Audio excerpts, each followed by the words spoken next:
Si tu veux améliorer tes performances sportives grâce au repas autour de tes séances et ça avec des astuces simples à mettre en place, je t'invite à cliquer sur le premier lien dans la description pour télécharger le guide gratuit à ce propos. Et sinon, on démarre tout de suite l'épisode.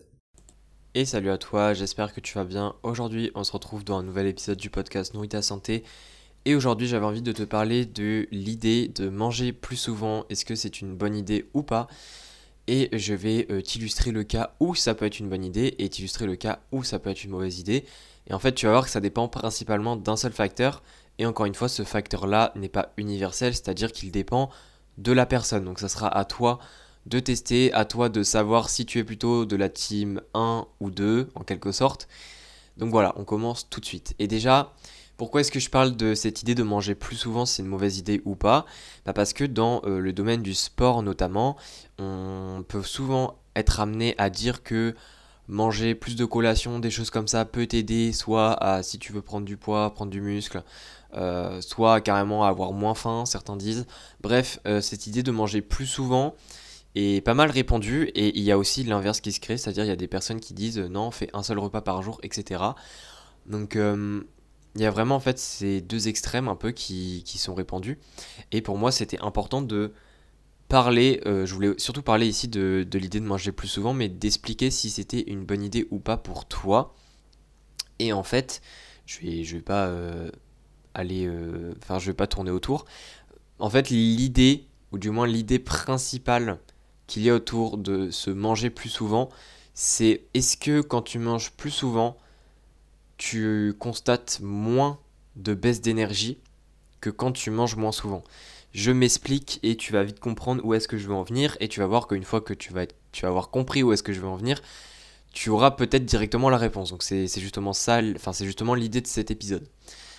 Quand tu manges, alors il y a deux types de personnes. Je vais présenter les deux types de personnes. En mon avis, tu vas t'identifier à un type forcément, et ça va te donner la réponse pour cet épisode. Alors, premier type de personne, et c'est personnellement un type qui me correspond, mais ça dépend des gens, c'est quand tu manges peu souvent. Alors quand je dis manger peu souvent, c'est généralement des personnes qui ne prennent pas de collation. C'est-à-dire, ces personnes-là peuvent prendre un petit déjeuner, mais par contre ils ne prennent pas de collation. Donc on se retrouve généralement à 2-3 repas par jour. C'est rarement 4. 4, ce sera plutôt dans l'autre catégorie. Et ces personnes-là, en fait, qui mangent pas très souvent, forcément, quand tu manges moins souvent, généralement tu fais des plus grosses portions.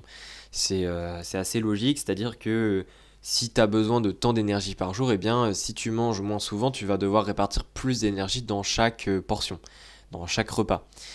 Et donc, cette première catégorie de personnes-là, qui je me reconnais très bien dedans, c'est quand en fait tu es amené à faire, imaginons que 3 repas par jour, parce que moi en fait je fais très rarement 3 repas par jour, ça m'arrive mais pas tout le temps.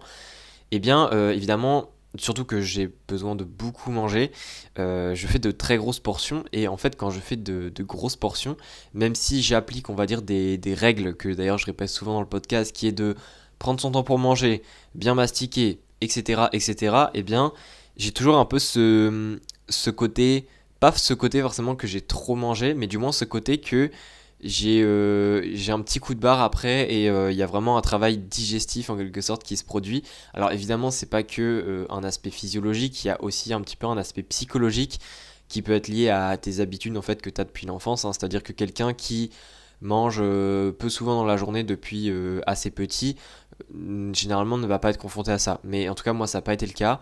Donc j'ai toujours cette sensation un peu de je suis un petit peu un coup de barre après des gros repas, façon de parler, alors que justement quand je mange 4 ou 5 fois par jour et que je diminue un petit peu en fait la portion de chaque repas, eh bien j'ai pas ce coup de barre là, et c'est quelque chose qui fait une très grosse différence, parce que encore une fois, et notamment si on parle juste du sport, eh bien il y a forcément un des repas dans ta journée qui va précéder ta séance de sport. Évidemment, si pendant ce repas-là, tu as un coup de barre après et que tu as ta séance de sport, c'est vraiment pas l'optimal. Donc c'est aussi pour ça que je voulais faire cet épisode. Donc ça, c'est vraiment la première catégorie de personnes. Et évidemment, comme tu te doutes, la deuxième catégorie de personnes, en fait, c'est l'inverse. C'est-à-dire que ces personnes-là prennent peu de fois dans la journée un repas, des plus grosses portions, mais n'ont pas de coup de barre. Par contre, si elles prennent plus de repas même si ce sont de plus petites portions, eh bien elles ont un coup de barre.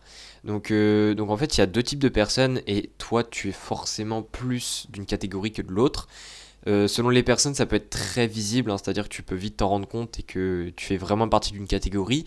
Et pour d'autres personnes, c'est un peu plus subtil, donc là, il faut essayer un petit peu d'en être plus conscient dans les jours qui viennent et tu vas vite t'en rendre compte, je pense, hein. Par exemple, essaye 2-3 jours de suite où tu manges que 3 fois et 2-3 jours de suite où tu manges 5 fois. Je pense que si les journées étaient assez similaires en dehors du fait que c'était différent au niveau des repas, je pense que tu peux vite t'en rendre compte si une des catégories te correspond plus ou pas. Donc en fait, il y a pas vraiment de réelle réponse dans cet épisode, c'est surtout que bah, est-ce que manger plus souvent c'est une mauvaise idée ou pas? Bah enfin tu l'as compris je pense. C'est une mauvaise idée si pour toi ça te fait tout le temps des coups de barre quand tu manges plus souvent.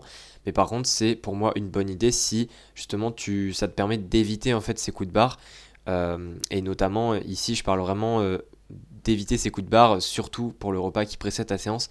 Puisque évidemment on est là pour parler de nutrition pour le sport et que si tu es fatigué avant même de commencer ta séance à cause de ton repas d'avant, c'est qu'il y a un problème au niveau de l'alimentation qui doit être réglé.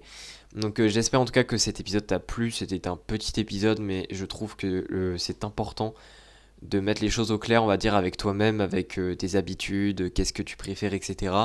Donc si l'épisode t'a plu, n'hésite pas à laisser une note sur le podcast et comme d'habitude, si tu veux m'envoyer un message, une idée d'épisode, si tu veux me faire un feedback, etc., n'hésite pas à m'envoyer un message sur Instagram.